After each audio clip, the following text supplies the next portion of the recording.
جی حضرت، آپ سے ایک سوال، روٹی اناج کی بے قدری، بے عزتی، کیا کہیں گے آپ؟ بسم اللہ الرحمن الرحیم، الحمدللہ رب العالمین والصلاة والسلام علی سید المرسلین۔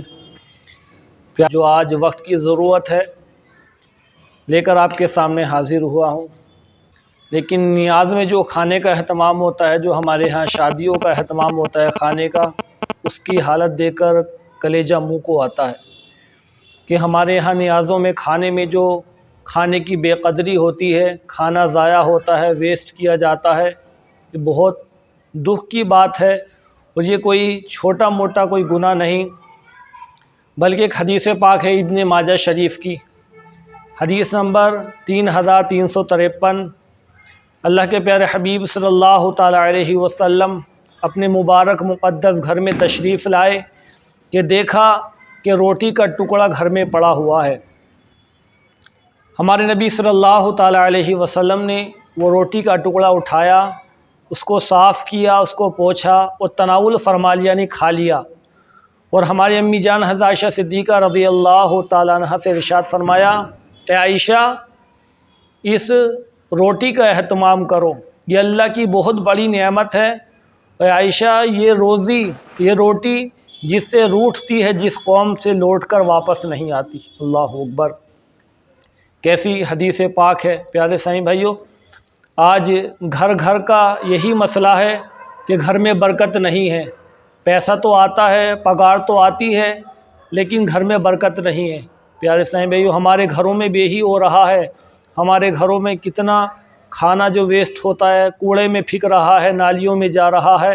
ہو سکتا ہے اس نعمت روزی کی ناقدری کی وجہ سے آج ہمیں پریشانی کا، بے برکتی کا شکایت جو ہمارے سامنے ہو رہی ہے، اسی کا نتیجہ ہو۔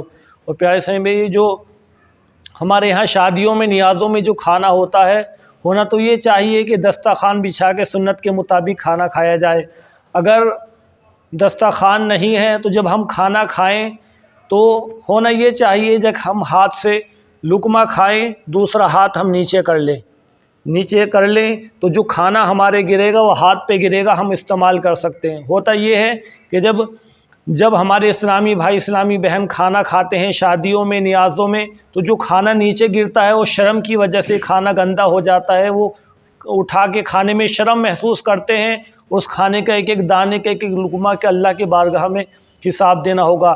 اور اللہ کے نبی صلی اللہ علیہ وسلم نے یہاں تک ارشاد فرمایا، کھانے کا جو برتن بالکل صاف کر لیا جاتا ہے وہ بندے کے کھانے والے کے لیے مغفرت کی دعا کرتا ہے۔ ہمارے یہاں پر تھالوں میں کتنا کھانا چھوڑا جاتا ہے، کتنا کھانا پیروں میں آتا ہے، پھر ہم دیکھتے ہیں کہ وہ تھال جو دھلنے کے لیے جاتی ہیں کتنا کھانا اس میں ہوتا ہے۔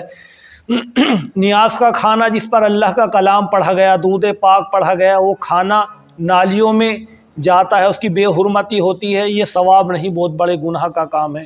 تو اس پہ ہم سب کو توجہ دینی ہوگی، پہل کرنی ہوگی۔ تو انشاءاللہ جب ہم پہل کریں گے، دسترخوان بچھا کے کھانا کھائیں گے اور کھانے کی قدر کریں گے، تو انشاءاللہ ہمارا معاشرہ، ہمارا گھر، ہماری سوسائٹی برکت کا گہوارہ بن جائے گی۔ انشاءاللہ ہمارے گھروں میں بھی برکت ہوگی۔ اللہ پاک ہم سب کو اپنے نبی صلی اللہ علیہ وسلم کی سنتوں پر عمل کرنے کی توفیق و رفیق عطا فرمائے۔ السلام علیکم۔